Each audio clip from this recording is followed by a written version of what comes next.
It is preparing to retaliate against South Korea for the Japanese government's ruling on compensation for war criminals companies. Japan's Sankei newspaper, a far-right media outlet, reported on the 13th that it is preparing a double-digit revenge card in case the assets of Japanese companies that are being seized in Korea are cashed in connection with the trial of Korean conscription, the biggest diplomatic issue between Korea and Japan. Currently, South Korea and Japan have found no diplomatic solution, although a year and a half has passed since South Korea's Supreme Court ruled on October 31, 2018 to compensate Japanese companies in connection with the conscription suit. Sankei said, the Japanese government is considering double-digit retaliatory options such as seizure of Korean assets and raising tariffs on Korean products in case a Korean court sells the assets of the draft litigant companies such as Mitsubishi Heavy Industries and Nippon Steel. The Japanese government is considering at least 10 retaliatory charges.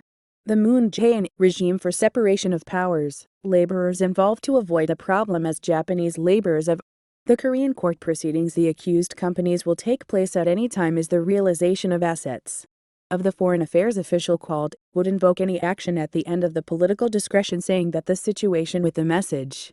At the same time, Moon Jae-in is Prime Minister Shinzo Abe after decision by the end of the regime's response and effect on Japan's economy is expected to, added.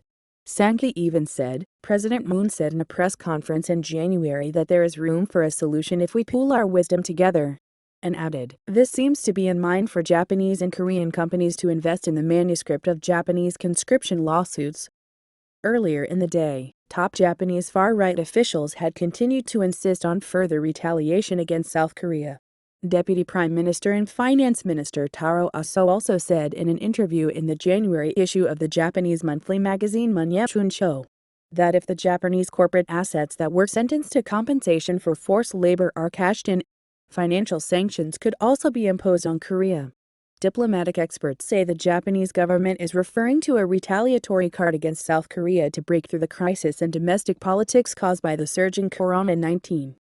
Citing Korea's sale of Japanese corporate assets again, the move is based on its intention to rally conservative forces while turning internal complaints outside.